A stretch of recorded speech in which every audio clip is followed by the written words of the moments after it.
Hi everyone, welcome back to my channel RMB EduTech. আশা ৰাখিছোঁ আপোনালোক সকলে ভালে আছে আৰু আজি এই ভিডিঅ'টোত আমি এটা বহুত মানে ভাল এটা এডভাৰটাইজমেন্ট আৰু ৰিক্ৰুটমেন্টৰ ওপৰত ডিসকাস কৰিম আৰু এই ৰিক্ৰুটমেন্টটো ওলাইছে ইন্দ্ৰধনুষ গেছ গ্ৰিড লিমিটেড আৰু Indradhanush gas grid limited IGCL IOCL ONGC GAIL oil আৰু NRL জয়েন্ট ভেঞ্চাৰ হয় তো আপোনালোকে দেখিছে ইমান ভাল ভাল PSU জয়েন্ট ভেঞ্চাৰ হয় এতিয়া আমি চাম যে তাত কি পোষ্ট ওলাইছে কোৱালিফিকেশ্যন কি বিচাৰিছে এলিজিবিলিটি ক্ৰাইটেৰিয়া কি আৰু এসেনশিয়াল কোৱালিফিকেশ্যন কি বা এক্সপিৰিয়েন্স কি বিচাৰিছে প্ৰথমতে হৈছে মেনেজাৰ ফাইনেন্স এণ্ড একাউণ্টছত ওলাইছে নাম্বাৰ অফ পোষ্ট এটা গ্ৰেড E3 CTC তেওঁলোকে 12 লাখৰ পৰা 22 লাখলৈকে দিছে আৰু আপাৰ এজ লিমিট দিছে তেওঁলোকে 40 বহুত বেছি দিছে নেক্সট কোৱালিফিকেশ্যন এসেনশিয়াল হৈছে CA আৰু CMA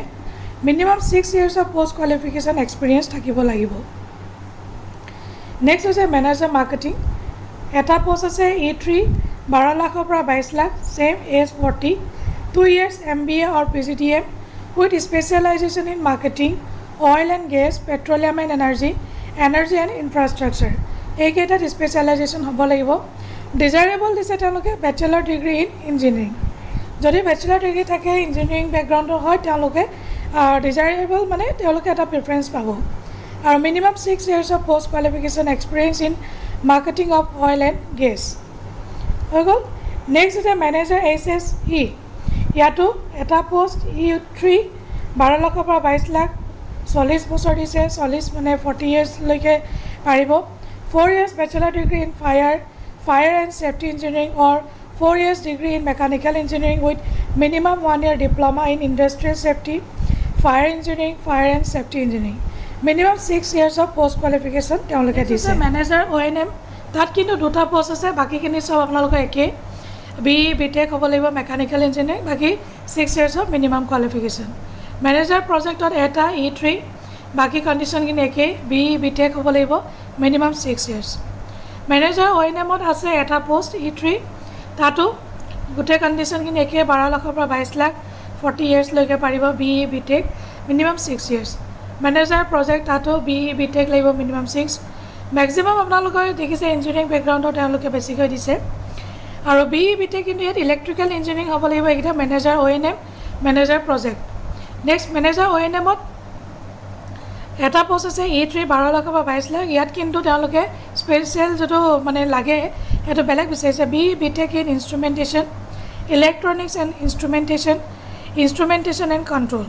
বাকি minimum 6 years of post qualification experience manager BIS তাত লাগিব BE BTech in computer science IT engineering or bachelor degree or 3 years master degree in computer application বাকি criteria same minimum 6 years of post qualification next senior engineer ONM ত ওলাইছে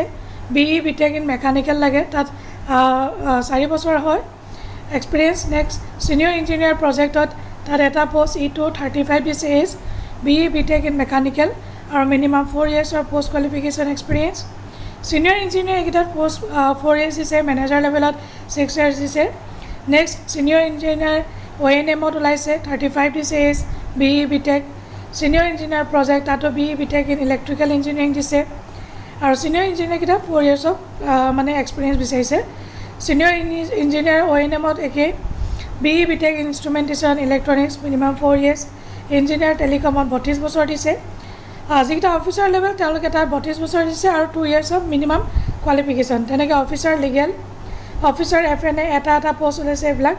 officer HR এটা post ওলাইছে E1 ত 32 years 2 years MBA PGD থাকিব লাগিব next officer CNP ওলাইছে assistant company secretary ওলাইছে assistant company সেক্ৰেটাৰীত কিন্তু 32 দিছে তেওঁলোকে ইয়াত graduate from a recognized university with company secretary qualification from the Institute of Company Secretaries of India CS হ'ব লাগিব আৰু তেওঁলোকে প্ৰিফাৰেন্স দিব লট যদি ডিগ্ৰী থাকে আৰু minimum 2 years of post qualification experience ইয়াত তেওঁলোকে দি দিছে the last date for reckoning age and all other eligibility criteria will be considered as on 1st June 2024 আৰু পেকেজ ইয়াত আপোনালোকে দি দিছে সব E1 to 8 to 13 E2 10 to 18 E3 12 to 22 বাকি benefit থাকিব leave encashment mediclaim policy for self and dependent family members group accidental insurance policy group life insurance policy এইবিলাক আপোনালোকে benefit পাব